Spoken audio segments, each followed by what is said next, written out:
अमृत काल का भारत एक फाइटर पायलट की तरह आगे बढ़ रहा है। हमारा उद्देश्य है कि 2028-29 तक हमारा annual defence production 3 lakh crore रुपए को टच करे। राष्ट्र कैसे होता है मजबूत, देश कैसे बनता है महाशक्ति। सोचिए जरा, सशक्त बनने की पहली शर्त है अपने पैरों पर मजबूती से खड़े होना। अगर हम अपने पैरों पर खड़े होंगे तो न केवल अपना बल्कि औरों का भी सहारा बनेंगे। इसे ही कहते हैं आत्मनिर्भर होना। और डिफेंस सेक्टर में तो ये और भी इम्पोर्टेंट हो जाता है कि हम पूरी तरह से अपने पैरों पर खड़े हों, ताकि जब भी कोई मुसीबत आए तो हम खुद ही उसका सबसे बेहतर हल निकाल सकें। किसी भी राष्ट्र के लिए संप्रभु होने की पहली शर्त है आत्मनिर्भर होना। और यही वजह है कि प्रधानमंत्री श्री नरेंद्र मोदी जी ने इसे राष्ट्रीय संकल्प बनाने का आह्वान किया। नमस्कार, ये है directorate of public relations, ministry of defence का पॉडकास्ट रक्षा सूत्र, और मैं इसकी सूत्रधार शैलजा। सक्षम, समर्थ, शक्तिशाली, ये शब्द नहीं डिफेंस सेक्टर में आत्मनिर्भरता के पर्याय हैं। प्रधानमंत्री श्री नरेंद्र मोदी जी ने एरो इंडिया 2023 में अपने संबोधन में कहा था, साथियों, अमृत काल का भारत एक फाइटर पायलट की तरह आगे बढ़ रहा है। एक ऐसा देश जिससे ऊंचाइयां छूने से डर नहीं लगता, जो सबसे ऊंची उड़ान भरने के लिए उत्साहित है। आज का भारत तेज सोचता है, दूर की सोचता है और तुरंत फैसले लेता है।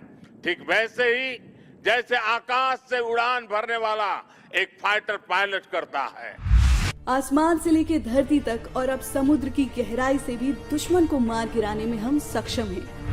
हमारा उद्देश्य है कि 2028-29 तक हमारा annual defence production 3 lakh crore रुपए को टच करे, और साथ ही हमारा सालाना डिफेंस एक्सपोर्ट वो 50,000 करोड़ रुपए तक पहुंच जाए। यह टारगेट हम लोगों ने निर्धारित किया है। ये आवाज देश के रक्षा मंत्री श्री राजनाथ सिंह जी की है और लक्ष्य विकसित भारत का है।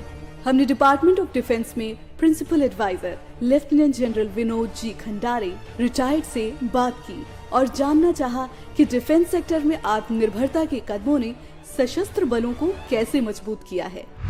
जिस देश में भी आप कभी भी देख लीजिए, इतिहास में देख लीजिए, जहाँ पे आपकी निर्भरता ज़्यादा हुई, उस देश की खुद की स्वतंत्रता या निर्णय लेने की स्वतंत्रता नहीं रहती है। आप जब मुश्किल घड़ी में आते हैं तो उस समय वो देश जिनके ऊपर आप निर्भर हैं, या तो वो आपको शस्त्र या गोला बारूद नहीं देते हैं, या देंगे तो मनमानी दामों पे देंगे या लेट कर देंगे। जब अगर आपको सही समय पर ये चीज़ें नहीं मिलेंगी तो आप लड़ाई कैसे जीत सकते हैं। और ये चीज़ हमारे जो मुल्क हैं जो हमारे विरुद्ध हैं, वो भी इस चीज़ को लगातार स्टडी करते रहते हैं। वो देखते रहते हैं कि हमारी निर्भरता किस देश पे है और किस सामान की है। और अगर मान लीजिए किसी सामान का रेट बढ़ गया तो हमारा बजट भी काफ़ी अपसेट हो जाता है। तो इसलिए ये एक मिलाजुला प्रयास है जिसमें हमारे इंटरेस्ट में है कि हम जल्दी से जल्दी इन निर्भरताओं से आज़ाद हों।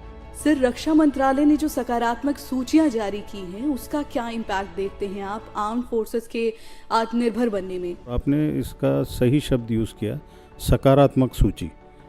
पहले शुरू में जब सबने बात करना शुरू किया था तो इसको नकारात्मक बोला गया था, लेकिन सकारात्मक इसलिए है कि ये आपको एक गौरवान्वित करता है कि आपके यहाँ जो बनने वाली चीज़ें हैं उसको हम यहीं से खरीदेंगे।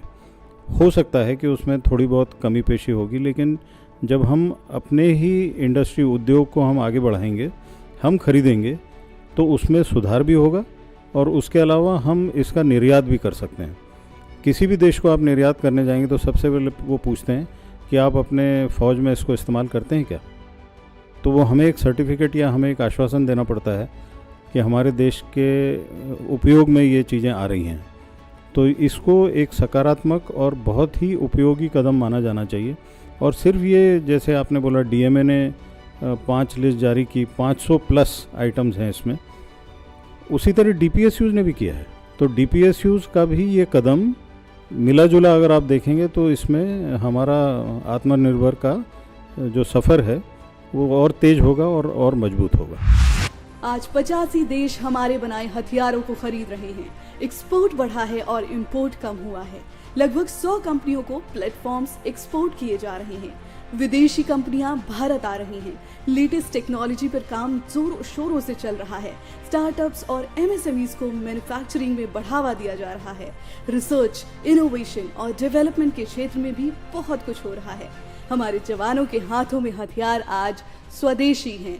पब्लिक सेक्टर की leading company Bharat electronics limited के सीएमडी श्री भानु प्रकाश श्रीवास्तव जी ने बताया कि आत्मनिर्भरता के लक्ष्य को हासिल करने में डीपीएसयूज कैसे अहम भूमिका निभा रहे हैं। आर्म्ड फोर्सेस को सशक्त करने की दिशा में हमारा यही मुख्य उद्देश्य है कि हम कैसे अधिक से अधिक देश को आत्मनिर्भर बनाएं। तो जो प्रोडक्ट हमने कोलैबोरेट करके बनाए हैं उसमें हमारा प्रयास रहता है कि कैसे हम जो डिपेंडेंसी है फॉरेन सोर्स पे उसको कम से कम करें। लगभग 75% हमारे जो प्रोडक्ट्स हैं वो इंडिजिनसली डिज़ाइंड हैं, अपने देश में डिज़ाइन किए हुए हैं, चाहे वो डीआरडीओ के साथ कोलैबोरेशन में हो या भारत इलेक्ट्रॉनिक्स का अपना डिज़ाइन। एल&टी लिमिटेड के एग्जीक्यूटिव वाइस प्रेसिडेंट और head defence IC Shri Arun T Ramchandani ji ने डिफेंस सेक्टर में आत्मनिर्भरता के लक्ष्य में प्राइवेट सेक्टर के रोल को लेकर ये कहा। Atmanirbharta has been the driver of Indian defense industry. That the government adopted a policy that is focusing on self-reliance and Atmanirbharta has forced the industry to start looking at developing its own products, of manufacturing its own products. We are looking at different models of co-development, co-production. This thrust on Atmanirbharta has been a big driver for defense industrial growth. INS Vikrant हो या तेजस, आकाश missile system हो या main battle tank Arjun, make in India देखकर हम सबको गर्व भी होगा और सेना के सशक्तिकरण को देखते हुए हमें ये महसूस भी होगा कि हम सुरक्षित हैं। हमने कर्तव्य पथ पर 26 जनवरी पर 21 तोपों की सलामी सुनी, टैंक, हथियारों और मिसाइलों को देखा। परेड में गरजती तेजस को तो देखकर ऐसा लगा मानो आसमान भी कह रहा है कि ये नया भारत है, सशक्त और सक्षम भारत है। ये तो बस एक झलक है, आगे और भी बहुत कुछ है जिसे हम आत्मनिर्भर डिफेंस सीरीज में बताते रहेंगे। सुनते रहें पॉडकास्ट रक्षा सूत्र। Directorate of public relations, ministry of defence के इस पॉडकास्ट का निर्देशन ब्रॉडकास्टिंग ऑफिसर आनंद सौरभ और APRO सैवी हसन खान द्वारा किया गया है।